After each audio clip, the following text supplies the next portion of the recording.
This is the 6th year that we have this panel. I remember the first year we have about 100, 150 people, then 300, then COVID hit, we're back, and then 500, 700, and how many are we today? 900. Okay, we are getting there. It's a great panel. I would like to invite the team here. You can see them on the panel here. James Bradner from Amgen, Jane Grogan, Biogen, Priti Hegde from Kite, Zach Roberts, and Kanti from AstraZeneca. We have today actually 5 biotech pharmaceutical companies. As of today, yesterday's market cap, anywhere from $32 to $244 billion, plus another one, Allogene, that so far is only $500 million, but it will go up. So we all hope. With that in mind, the expertise in this panel is quite amazing. Anything from in the team, oncology, immunology, autoimmune disease, cell and gene therapy, neuro, rare disease. So the expertise here in this group is quite amazing. But usually the way I like to start it, we are at UCLA. We are on a academic institution, and there are some aspiring scientists, academicians as well in the group, and would love to have tips for aspiring new generation, because we were all been there and then came sitting on the panel. So Jay, how do you become a head of R&D of a multi-billion-dollar company? What makes you and what brings you here to LA? Number one, congratulations on seeing the light and coming from Boston to our area. But how did you become here? How did you make the decision from a true academician at Harvard, MIT, to all the way to biotech, pharmaceutical, and now here to Los Angeles? Thank you, Arie. Just a dirty little secret. Australian is my accent, but I spent 20 odd years in California. So I had to be tugged actually to go over to Boston to leave the ecosystem from here. And you have to thank Chris for that. What does it take? Serendipity is probably the first thing. Curiosity and I think really thinking about science as moving into the unknown, and moving into the unknown in the context of our business in terms of trying to understand our medical need and then applying kind of investment principles to that. So I'll take a step back and just think about my own journey is that, publishing and, coming out of a postdoc and being really focused on building expertise in a certain area and the capacity then to go off and run your own lab. That's really what a postdoctoral training is all about. But finding myself, and I think many of us will have had this experience on the stage, in that you write a paper and the last sentence of the manuscript is always, and this will help patients, or this will move into patients. And then realizing that sometimes that's true, but often we've just cured mice. And how do you take that learning and then think about complex human disease? And so my journey was that I realized in order to have access to mindsets, technology, and I think data sets as well, really propelled me to move to Genentech and start to take the journey on there, where we could go from this is just an animal model and curing the disease to really thinking about the problem of the human disease in front of us. And then from there, it's just understanding how drugs are made. And then in order to understand how drugs are made, you need to know what does the actual molecular components of the drug need to look like? What are the pharmacodynamics of the drug? What are the various biomarkers that you need to ascribe to that? How do you think about getting that into patients? How do you collaborate with colleagues? And Priti and I were colleagues at Genentech as we were working in the cancer immunology space together. And then layered on top of that, I think, is the investment piece. How much money does it take? What's the risk reward? What's the time to value inflection, et cetera? So I'll hand it over from there. Jay? Yeah, thanks, Arie, and it's wonderful to be here with all of you. Honestly, everybody in Los Angeles, and especially the Amgen, has been impossibly welcoming, and I really appreciate that. As you shared, I started in academia. I'm a cancer doctor by training, and until very recently by practice. I'm a stem cell transplant doctor, and this brand of medicine is very sick patients. It's a bit of cancer medicine. It's a bit of immunology. It's actually quite a lot of immunology and infectious diseases, and it exercises all your muscles medically. But as a professor, you have to focus. And I suppose that part of the way that I now have the privilege of serving in this role, I'll use a surfing analogy because we're in California. You catch a wave and you're lucky to get that momentum. And for me, that was in the science of gene control and small molecule chemistry. But then before that wave brings you kind of all the way into shore and you're done for the day, you jump off the wave and you swim out to the next one. And you do this again and again and again. And you stack up for a pretty special day. And I think that would be my best advice for the early career scientists is to work hard to establish momentum.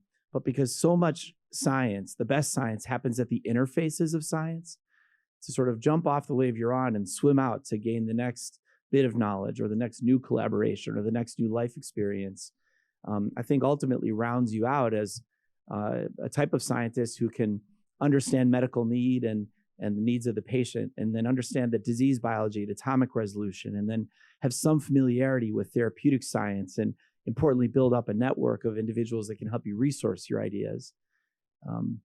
But I have to give a commencement address tomorrow, which I'm terrified about. And this theme that I hope to tell these young rock stars at the Harvard Business School is the single greatest risk or threat to realized impact is, I believe, in patients. Maybe this Mark Zuckerberg made it hard for all the early career people who think you could drop out of college and be a massively successful tech titan. It just doesn't work that way in our line of work. And I think in science, we just hope that we have more tomorrows than yesterdays. And proud and excited by the science that I've been a part of, I just jumped at the chance to come and work with Bob and Ray, Dave Reese, and so many others at Amgen, because I just have this sense of breathtaking innovation and creativity in therapeutic science, a strong and thriving and ambitious business that Chris so nicely acknowledged. And moreover, just like really decent people trying to do something really, really hard. And I think that ultimately success in our line of work, where the odds are stacked fiercely against us in therapeutic science, really does require this science at the interfaces, bravery to try new things, being comfortable out over your skis, and just teaming up with the best people possible. And I've been so lucky in my career, especially now, to be in that situation. Thank you. Priti, as the head of research at Kite, you bring a vast experience from other companies, the Foundation Medicine, Genentech. How did you get to where you are now? Thank you, Arie. Thank you for the invitation. And it's just been really inspiring just to listen to all the dialogue today, the panel discussion, as well as the stories of Amgen and Biogen. For the students here, the first thing is, don't think you need to know where you want to go today. It takes time, and the more time you spend in the sciences, the more clarity you get as you move along in your journey. For me, the two things that were really important was, one, there's foundational science that is critically important to move the field forward, but it can take decades to realize. And then there's applied science where you learn from human disease, whether it's human genetics, come back to the lab, design a drug, and then go back to patients. And I've always been in that space of applied science. The turnaround time to getting to proof of concept generally tends to be a little faster in applied science, and I've been drawn to applied science since my postdoctoral days. But the thing that's always driven me is, what is the problem we're trying to solve for? If you don't understand as a research scientist, what are you solving for? By the time you get to patients, you don't even know how to design a clinical trial. So that's one most important thing for me, at least in my journey, has been what is the problem we're trying to solve for? At Genentech, cancer immunology was really exciting because it was trying to solve for unlocking endogenous immunity. And I think we've seen the benefits of unlocking endogenous immunity with checkpoint inhibitors. The next problem for me is how do you now get synthetic immunity to solve for endogenous immunity? And that was where the opportunity with Kite really came about, was now that we know how to solve for endogenous immune responses, how can we take synthetic immunity, that is engineered T cells, and engineer these T cells to enable mounting of an endogenous immune response, not just in hematologic malignancies, but also in solid tumors that have been difficult to crack. But I'll tell you, with the amount of data we've generated, clinical translational data in the heme space, we now know what it's going to take to solve for it in solid tumors. And the data from Amgen on their DLL3 BiTE is a really good example of having the ability to start out with a synthetic immune response, but drive an endogenous immune response in cancers. And then the second thing is science has to meet commerce. There was a lot of discussion today on, funding of research, funding of science. It takes money, it takes people. We shouldn't shy away from it. And as students and as early research scientists, we need to market ourselves, we need to market our science, and really identify how to commercially make our science viable for the long run. That's the only way by which you can fuel research, is by having your drugs out on the market, having physicians prescribe them, having insurers pay for them, using those revenues to come back to research and foster the next generation of innovation. So those were the two things. What are you solving for? And science has to meet commerce. Thank you. Zach, you had a great career starting from Harvard, moving to Amgen, Kite, and now head of R&D at Allogene. How do you view that transition again from the academic world to the industry? Well, if I were to go back 20 years and talk to 20 years younger Zach and tell that Zach that I'd be sitting here on the stage, I don't think I would have believed myself. I had always wanted to be an academic physician scientist. That was my plan from the day one. Did you interact with Jay as well? A little bit, and I'll get to that, Arie. Okay, good. Yeah. Okay. So I had planned to be a bench scientist, by night, and a clinician by day, taking care of patients that had the diseases that I was studying in the lab. This was the romanticized version of how science and innovation got done. And it was about 15 years ago that serendipity led me to meet Jay Bradner. And we were sitting at a table in Snowmass, Colorado, for a fellows retreat for the postdocs. Serious meeting. Very serious. Very no beer involved at all. Maybe. And I remember you were still at the time at Harvard at Dana-Farber on the transplant team, but Bill Sellers was there as well, and the three of us and a number of others chatted. And Bill had recently left for NIBR, and it occurred to me to ask, so.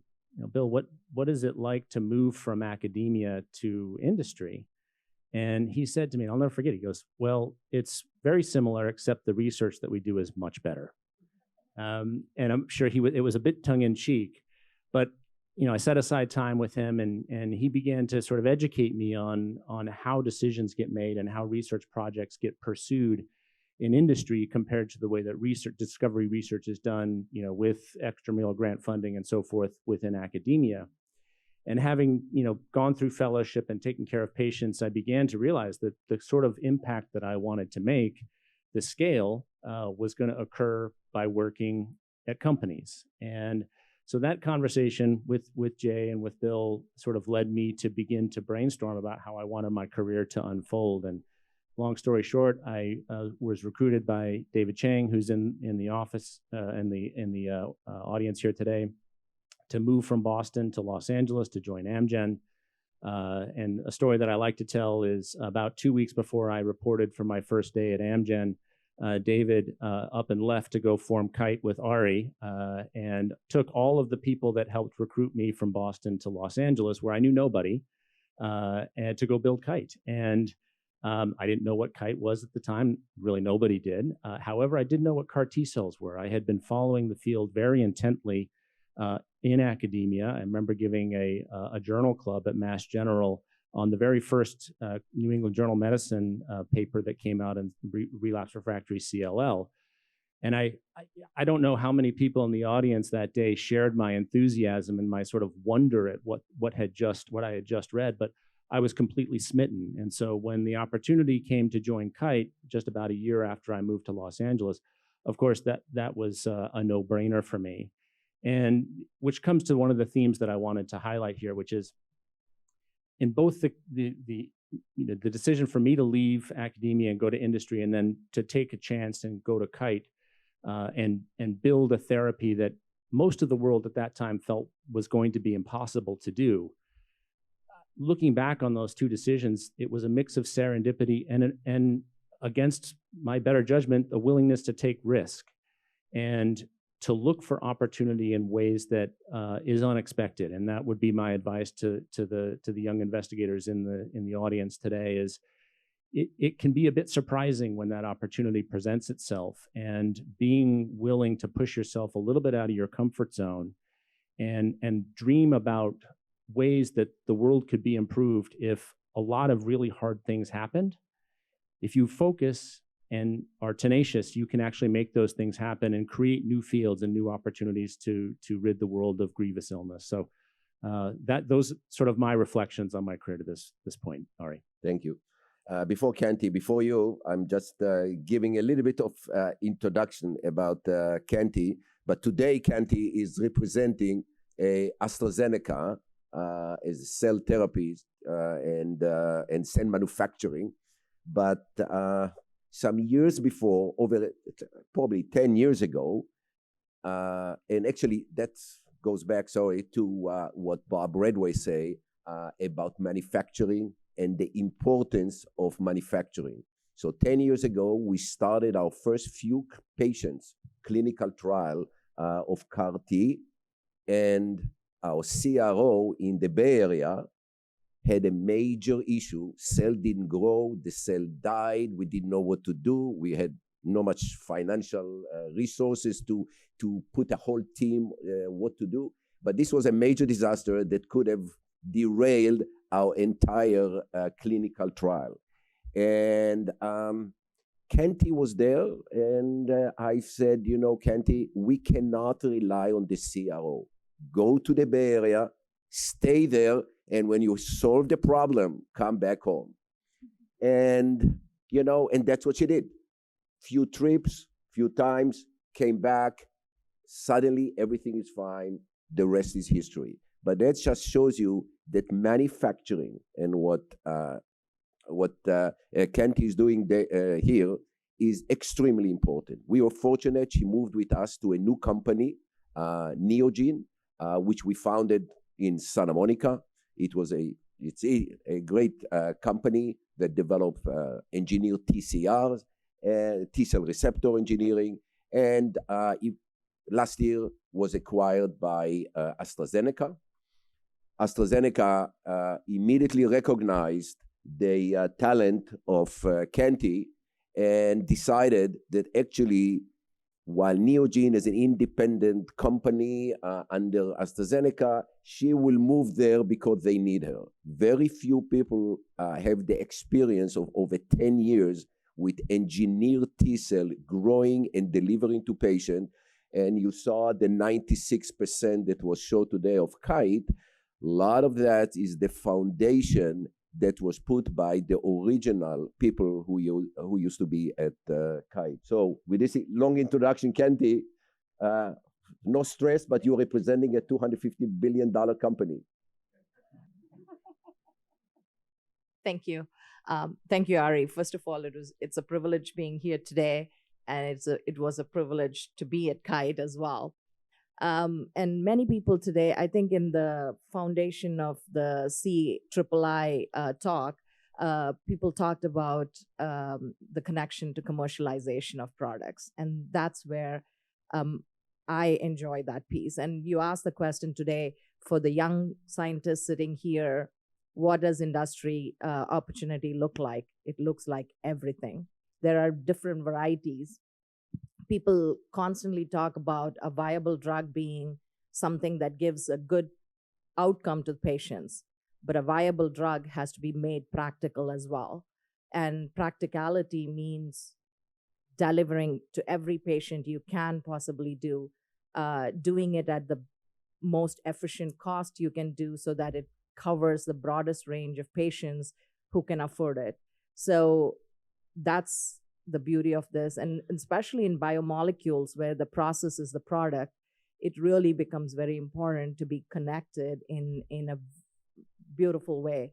A little bit about, when I finished my PhD, and by nature, when I was looking at those days 25 years ago, and I felt that academic centers were silos in some ways.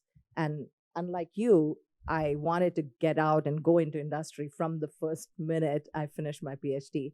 And so it was very interesting today to hear CIII say that we are trying to make this not a silo, we are making it into a cohesive environment that becomes the incubator for many things that come out. And it's great. And that's what you have to think about when you're thinking about your career, that, understand yourself, understand your mindset, and there is a role for everyone in this biotech industry. Thank you. Jay, go back to Amgen. We heard today from Bob about the approval, the DLL3 based T-cell engager that was approved. You have and we heard touch about obesity. So from oncology to obesity, what excites you at Amgen today? Your boss is sitting here in the front row, but tell us your vision of what really excites you and why you came in, I think 5 months ago, something like that. That's right, 5 months ago. Yeah. Okay. Yeah, man, how much time do we have? I would say, to be brief, the medicines that really excite me are this ensemble of like really difficult, if not intractable clinical challenges. You know just who the patient is, and they're in a really tough situation. A medicine that's just brilliant, if not elegant in its design. Modularity, recruiting a T cell to the small cell lung cancer cells we spoke of with Imdelltra. And then third, just like incisively developed, efficiently, perfectly, to tease out the full capacity of this medicine to help patients. And so many of the medicines in our pipeline reflect this across our 4 pillars of cancer, inflammation, cardiovascular metabolism, and rare disease. But to try and actually answer your question, I would say that something very special happened with the approval of this Imdelltra, this T-cell engager therapy, and xaluritamig right behind it for prostate cancer, realizing this idea of synthetic immunology, which is a framing I quite like. Most medicines to date they really do one thing. They bind and inhibit an enzyme, or they bind and incapacitate a circulating cytokine. There are so many medicines of Ray's design and our research units and the partners that we have the privilege of working with that bring modularity, multi-specificity. And this just opens up the landscape of medicines you can make, short-circuiting disease processes by engaging 2 proteins. Imdelltra hits a protein that aren't even expressed in the same cell, one on the T cell and one on the cancer cell, to form a synapse and to lead to survival in third-line patients and second-line patients that's unprecedented, 14 months where most will live only 4. And we're just getting warmed up learning how to use this medicine. I also love the modularity of some of the small molecule medicines that we've made. AMG 193, a medicine that targets the PRMT5 gene that you become uniquely addicted to as a cancer cell when you lose a gene called MTAP. And so it's like this synthetic lethality, this targeted therapy. And the design of this molecule is to hold on with one hand to the cofactor in the active site and then the other to incapacitate ongoing enzymatic activity. Just a brilliant design. Induced proximity molecules that bring a protein over and to be degraded, as we're doing for many immunologic targets actually right now. This concept of modularity, just the last example, we've brought to a global crisis of obesity. And as Bob referenced in his opening remarks, This is a huge and unmet medical need, maybe 1 billion patients globally. It's a disease that touches on inflammation from the adipose tissue that leads to challenges of cardiovascular health, heart failure, kidney disease, fatty liver disease, and of course, the early morbidity, mortality associated with obesity itself, one of the last modifiable risk factors. And despite breathtaking innovation in this space, we still don't have like a definitive medicine for this that's accessible to patients worldwide. And so enter Amgen. It's a brilliantly designed antibody scaffold that leverages insights from human genetics to find the genes that associate with being thin and then incapacitating one of them called GIPR. And while engaging that receptor, delivering appended peptides to activate GLP-1. It's the most advanced antibody drug conjugate outside of cancer, which is strange to think that such a brilliant design of biomolecule could be relegated to only one disease space. And it's early days. We're in the middle of phase 2 clinical trials so far, but we're so far quite reassured and excited by the medical benefit it's giving to patients on study, and look forward to sharing more about that in the future. And so, Arie, you know, because you've worked on exactly these kinds of medicines, when you're addressing a painful unmet need, patients in an intractable situation with just a brilliantly designed new modality medicine that reveals the outcome and the potential of the science and the scientific platform. And that's the Holy Trinity. And we have a number of those at Amgen. Well, I'm listening to you, and I want to go back to the lab, and there's such an excitement. So I hope those who are sitting there at the end on the last rows and are feeling the excitement and the passion of somebody who is really a clinician scientist and now head of such a big organization. Thank you.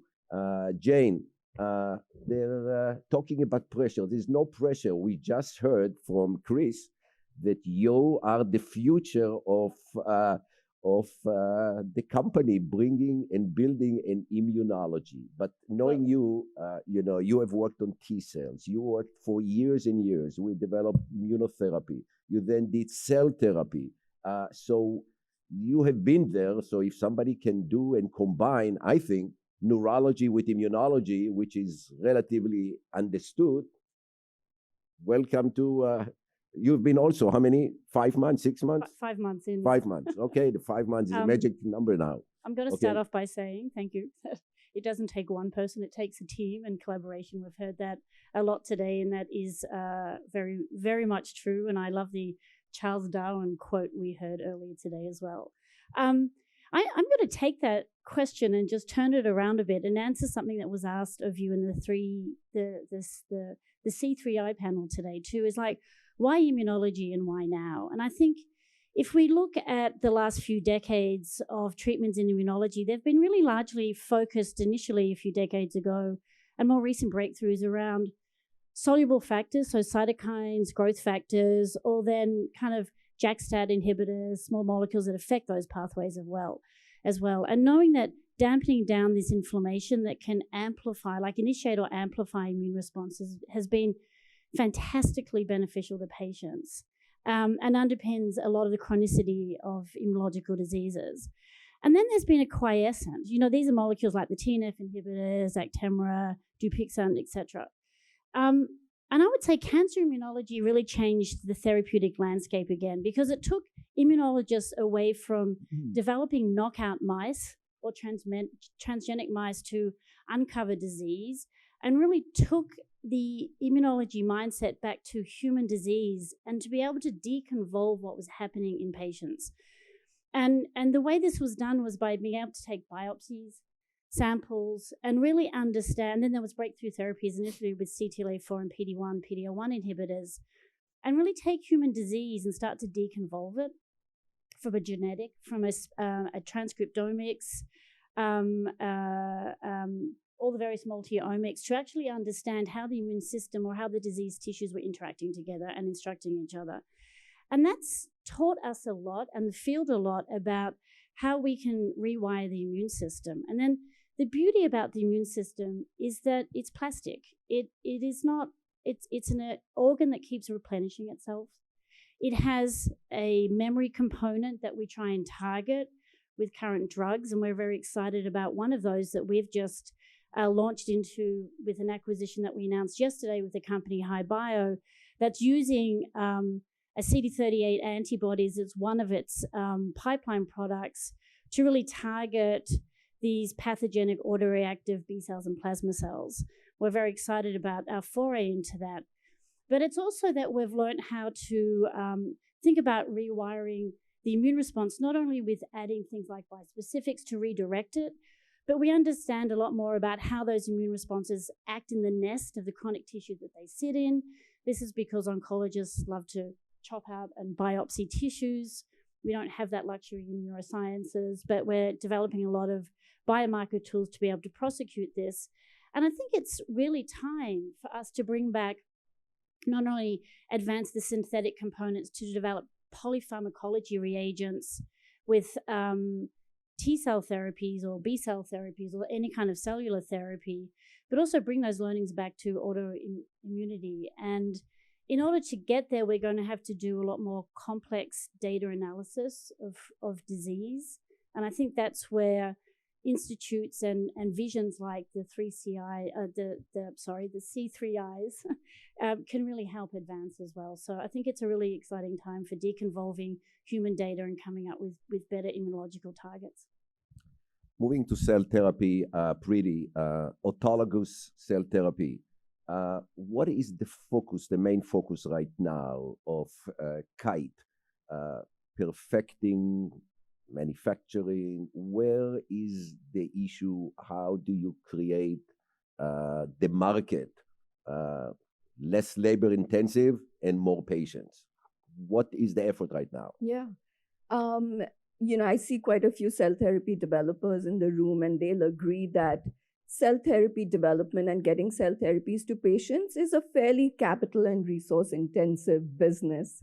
And Kite has been really fortunate that, we had the ability to get over $1 billion invested in our manufacturing capability to a place where our manufacturing today is a best in class. And Chris McDonald will be speaking to it later this afternoon. But we're at a place now where, the train tracks, so to speak, have been laid down for autologous cell therapies. We've got manufacturing figured out. We know how to get cells and apheresis from patients to the manufacturing facilities and back to patients with a turnaround time of 14 days. And as Michelle said, with like a 96% probability of getting patients getting access to the cell therapies.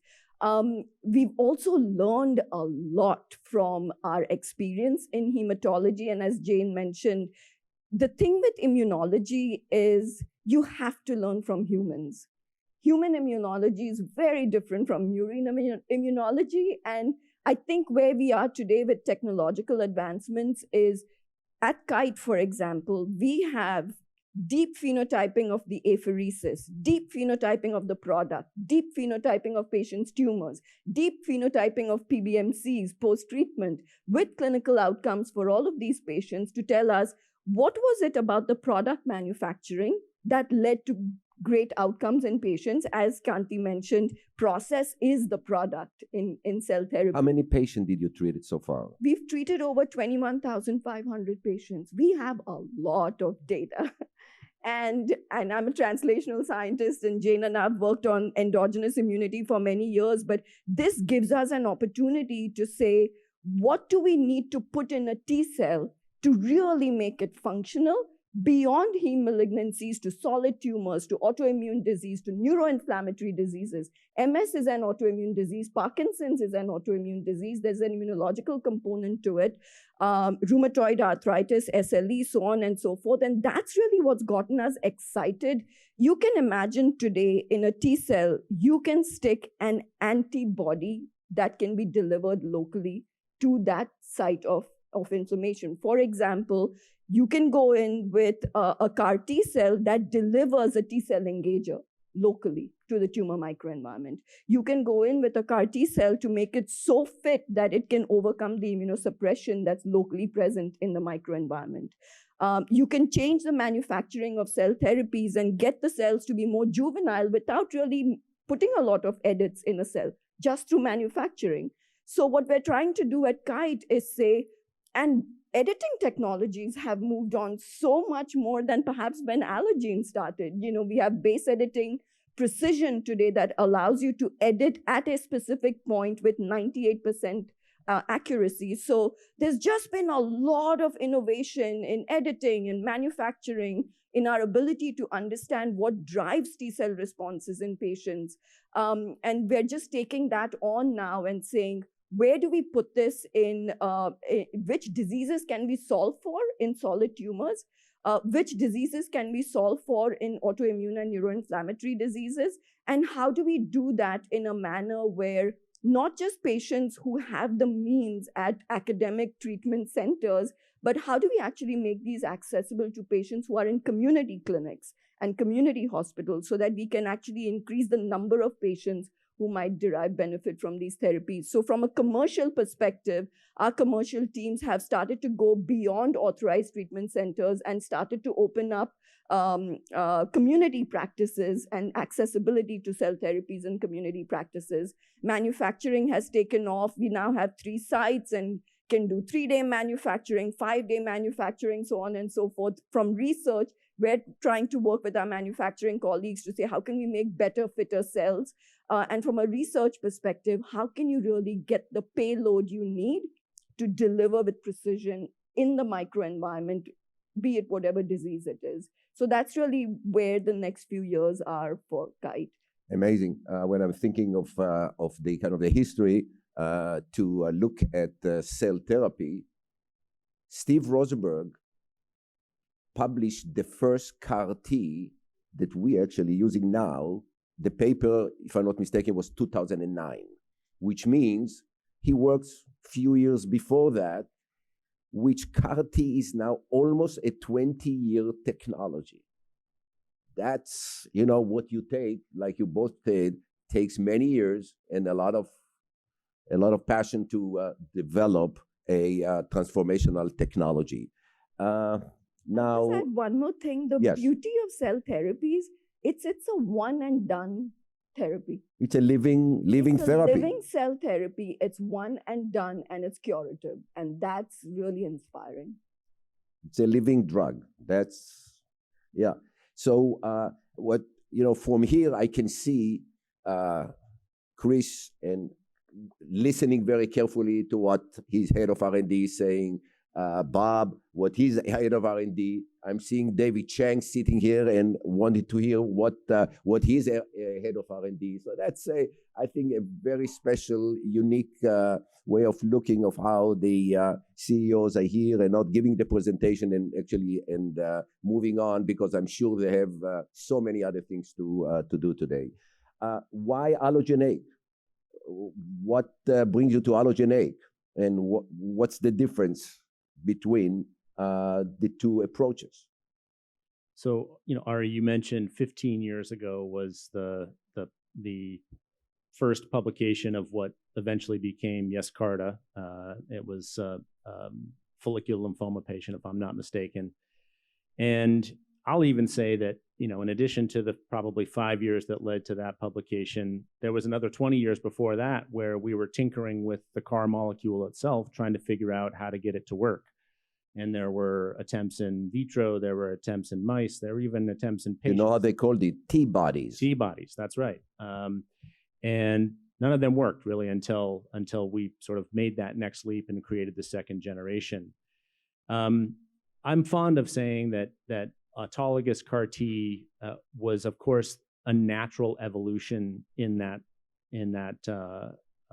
development, because it took off the table one of the biggest question marks that we face, which is, at its core of immunology.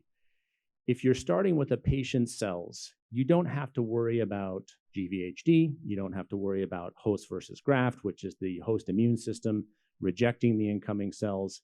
It makes it in some ways easier. Of course, we now know that it also makes it harder, because you have to scale manufacturing, one patient, one process. It's a bespoke process. And so that's a very linear scale that you need to develop in order to meet the expanding opportunities. And as we run clinical trials with CAR T cells, and expand the labels of these products, bring new products to market from the same sponsors, that need for additional capacity is just going up, probably at least geometrically, if not exponentially, especially now with the advent of or the possibility of bringing autoimmune disease to the table.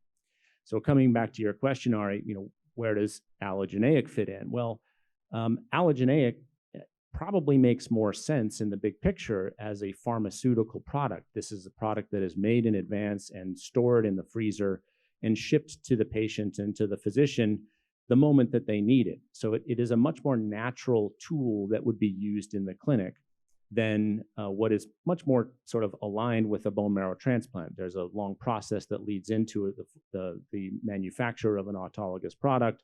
The patient is waiting for 2, sometimes longer weeks. They may need additional therapy during that period to keep their disease under control while they're awaiting their product. But coming back to this idea of the tools that have been developed in the last 10 years to allow us to solve that immunological question that allows allogeneic products to be used are at their core gene editing technologies. And we have implemented gene editing technologies like TALEN and CRISPR to specifically go in and modify healthy donor-derived T cells to make them safe and efficacious. And I think what Allogene has been able to demonstrate, as have others in the allogeneic field, is that using these techniques and starting with a healthy donor starting material, you can replicate to a fairly impressive degree the safety and efficacy of products that are derived from the patients themselves. So that opens up a huge opportunity for us, because suddenly then we can begin to conceptualize the scale that is available to us here. And as we advance these therapies into earlier lines of therapies, we at Allogene are about to embark on a frontline consolidation study in large B-cell lymphoma, which is a quantum leap in terms of the number of patients who could potentially benefit from this product. And we're able to do that kind of a study in community centers with community doctors who don't really have a lot of experience with CAR-T, specifically because we have determined how to edit these cells and to manufacture them at scale. So for all the progress that we have made, and for me, I've had a front row seat in the cell therapy study and the cell therapy realm really from the beginning. I see this as sort of the end of the first chapter, and we're beginning now at bringing these new tools, base editing, other technologies, improvements in manufacturing to really meet that demand, meet that scale as the opportunity grows out of oncology and into immunology and potentially beyond. So very exciting, and I think that all of these different strands are being pulled together to sort of put us in a great position to bring about that next chapter. Kite, the problem that you have is Kite has raised the bar so high with perfection in what they are doing that how do you feel that you can compete with something that the payers, we heard that this is also a business, we are in the business, not only in the science. The science is clear, but how you feel we can compete with the Kite of the world going to allogeneic? Clearly I do. I'm sitting here as a representative for Allogene, having also worked at Kite, and I think that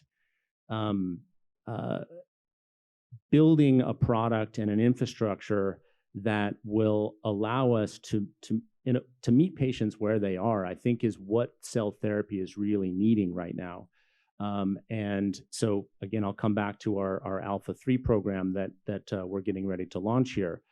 This innovative study brings an additional component to the table, which is a novel ability to identify the highest risk patients who are likely to face a relapse at some point down the line. This is a new area to develop CAR T cells in patients who don't have any evidence of disease based on current assessment techniques.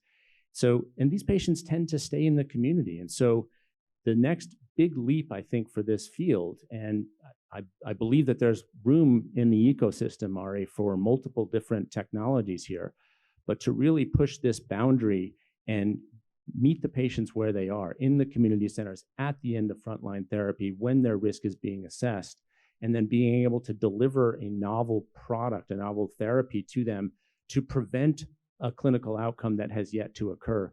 That is a different way of approaching this. And I think that that's an example of how we as innovators in this field really need to sort of not just think about how do we modify the individual cells, but how do we think about new ways to run clinical trials that will really address emerging and as yet undefined areas of unmet need.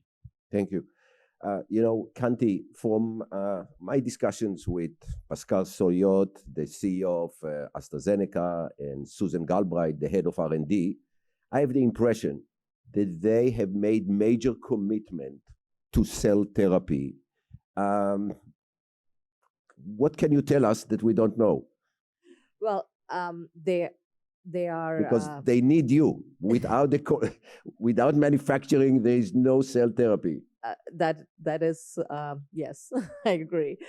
They have made a big stake in the ground for that. The cell therapy is part of their oncology toolbox, if you will, and the curative potential of cell therapy cannot be questioned.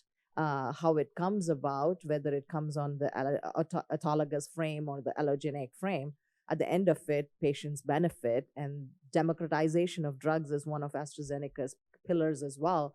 So they do watch the allogeneic as well, and they are committed to both autologous and allogeneic for the simple purpose that autologous is a little bit farther in the sense of we find which drugs or which sequences work, and then allogeneic is going to be the long game to go and address many more patients, especially in the solid tumor frame where 90% of the cancer is a solid tumor, and we can pretend that we can have huge manufacturing centers, but it's very difficult to address all those patients purely autologous manner. So they, being a big company, can put their money behind both things, and so they would be continuing to do that. All in all, they are spending, they are very much interested in cell therapy, and of course, we all watch Kite as the company that succeeded in making sure KOLs are happy and the patients are reliably addressed. So that's the part. So why going to China? When you're looking cell therapy, why did you go to China to acquire a company in China? Don't you think that we have, enough things here to offer? I can't speak for that. I think you and Pascal can have that conversation. Okay. I might actually ask a question of the C3I community is why you asked why China. There's one thing that is possible in China is really rapid phase 1 trials and proof of concept. And how do you get to innovating through INDs for phase 1s where you can run basket trials, N of 1 trials? That allows us to truly innovate in immunology. And we're still far behind China when it comes to innovating in clinical trials and getting to proof of concept in humans. Yeah, I agree. It's more the IITs, the concept that China allows. Their INDs are actually slower than FDA, but the IIT piece that's allowed is a very different framework than what we have in US or rest of the Western world. Talking about the California Institute, it's exactly what Gary mentioned on the panel, that we will have our own manufacturing site, and we hope that the faculty will be able to, at least in the first 2-3 patients, carry it at the academic institution, getting works, no work, go back, reorganize your thought of what needs to be done, and then start building companies around it. So that's, Jay, you want? Yeah, just was going to jump in. There has been a tone a little bit of this happens in academia and this happens in industry. And for sure, this new institute is a brilliant example of the trajectory of these two amazing discovery environments, the academy getting ever more translational, and honestly, industry getting ever more scholarly as truth-seeking is so important so early in programs. The industry is so good at kind of running to the end of the street, and academia has been historically good at looking around the next corner. And as we sit here and reflect a little bit on cell therapies and as yet at Amgen, we have only a modest and external investment in cell therapy. It's clear that we're kind of at the end of the beginning. We have the capacity to onboard cells. We have the capacity to engineer cells. We have the heroic capacity to manufacture cells. But for sure, what's around that next corner isn't 1 million square feet to treat 21,000 patients, which is heroic, by the way, but it's 1 cubic centimeter under the skin to treat 2 million patients. And so this work can happen in industry, and it often does.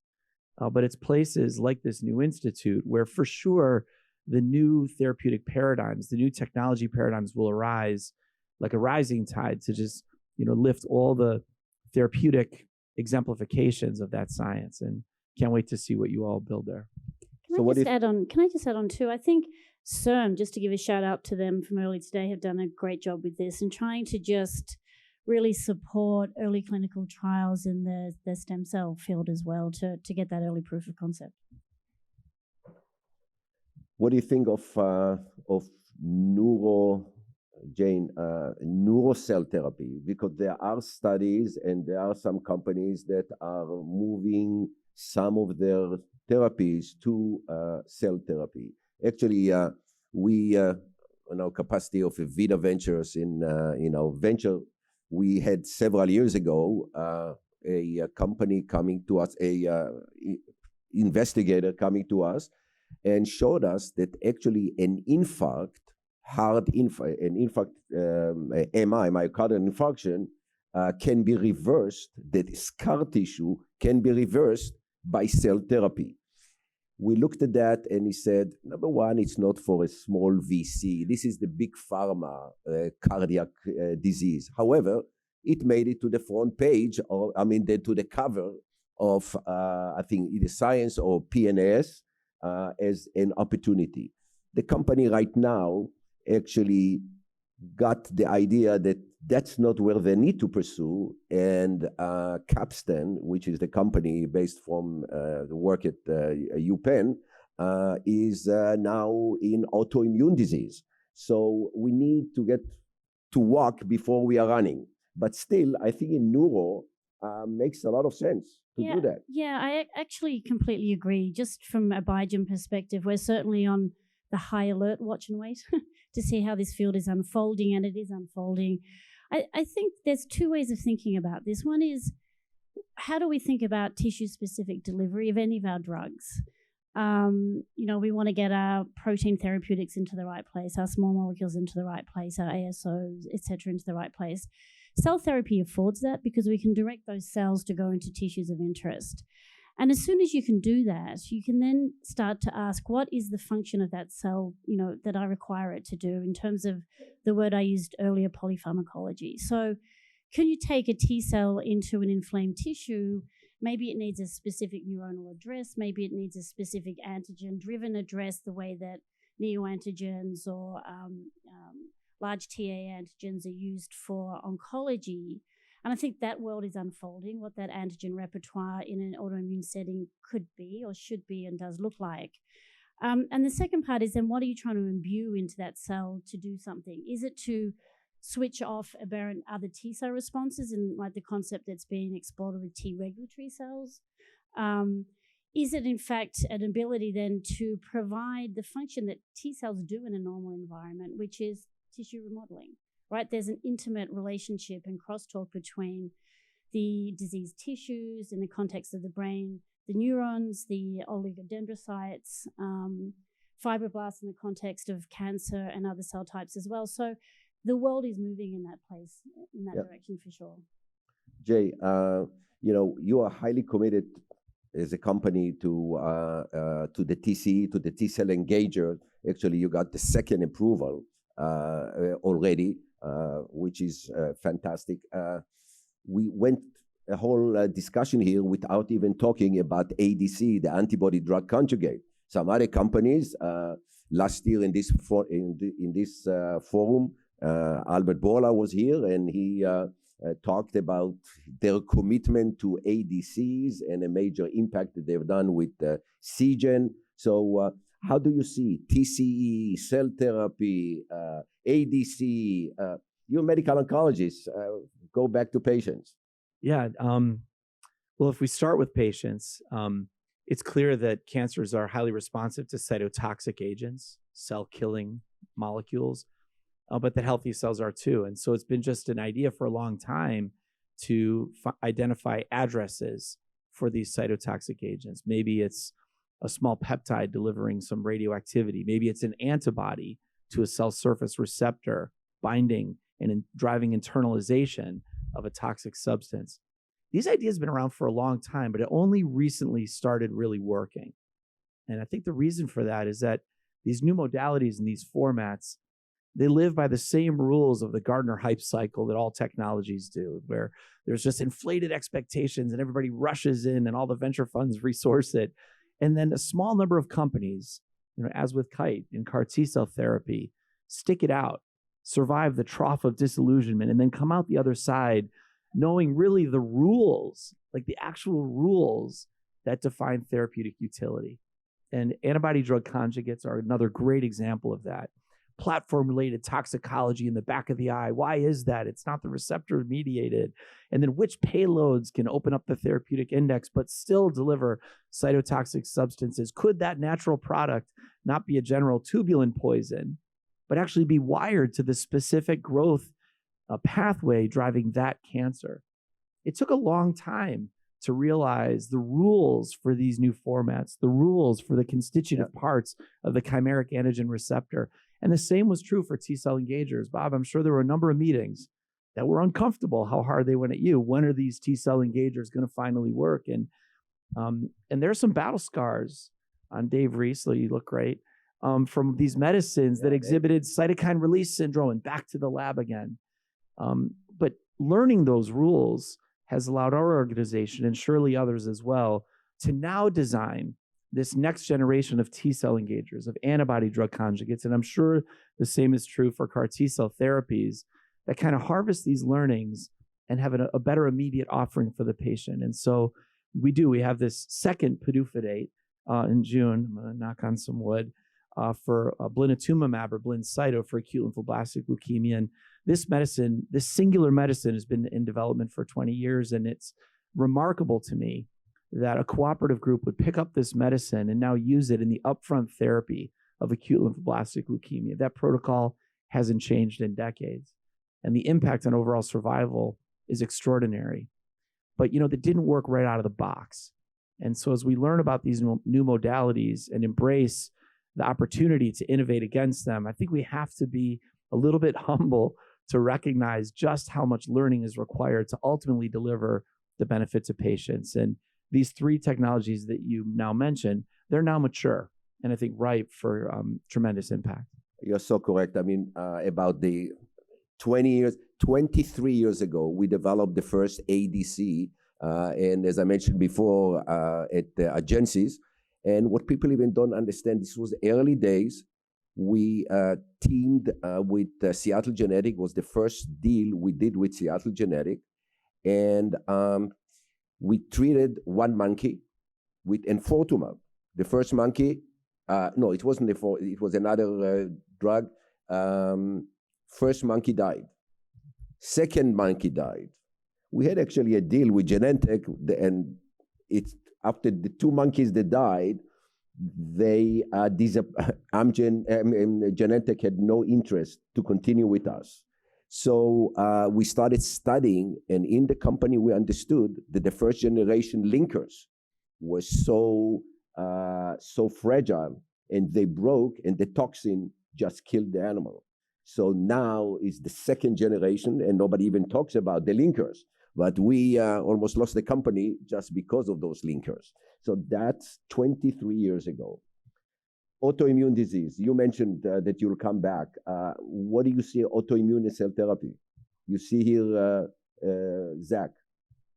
Where do you see the autoimmune therapy? Because, this is giving lymphodepletion. So the chemotherapists will give it, and then you go to rheumatologists. How do you bridge the gap? Yeah. Before I get to autoimmune, I just want to add on to the discussion about the DLL3 bite. And I have been watching this molecule for some time, and I, for one, am thrilled that we now have a very specific T-cell directed therapy that has demonstrated efficacy and indeed has been awarded an approval in a solid tumor. And I would also like to acknowledge CIRM, who recently awarded Allogene with a $15 million grant to support our ongoing phase 1 CAR T program in solid tumors, in that case, renal cell carcinoma. So as we're talking generally about frontiers and what tomorrows look like as opposed to yesterday's, I think, as Kanti pointed out, 90% of the morbidity and mortality is related to solid tumors. So that's another area where persistence and tenacity will pay off, as the Amgen story has shown. Coming to autoimmune disease, obviously the unmet need here is orders of magnitude greater than it is certainly in heme malignancy.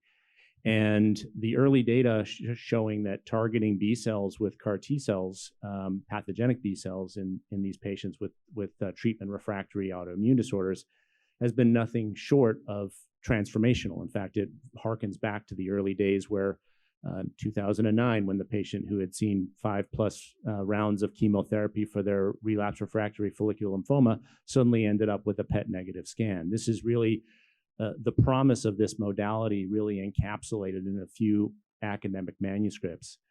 I think where the field is going to need to grapple, coming back to a point I made earlier, is the scale here. If we get an approval in lupus nephritis, let's say, or SLE or MS or rheumatoid arthritis, which is even bigger, we're going to need to meet that demand on a scale that the field, I don't think, has even begun to contemplate. And so, we at Allogene have, worked very hard in developing a preclinical cell therapy now that targets both B and T cells. It comes endowed with ability to engraft and persist and divide within the patients based on data that we've generated from our other clinical trials, that we think will allow us to potentially lower the cell dose to be able to do this without reliance on chemotherapy. So thinking about not just scale, but also the target population, both physician and patient, who is going to be thinking about whether this modality is right for them. If we can bring to them something that's off the shelf, something that is relatively low dose, hopefully well tolerated and efficacious, without the heavy reliance on cytotoxic chemotherapy, which is a mainstay of the CAR T products that have been tested in autoimmune patients, we think that is the right sort of secret sauce of being able to meet this potentially enormous demand. Thank you. Well, anybody looks here, it was yellow, the green turned yellow, the yellow red, and now I have red over. So our time is over. Thank you so much for the panel, and thank you everybody for listening.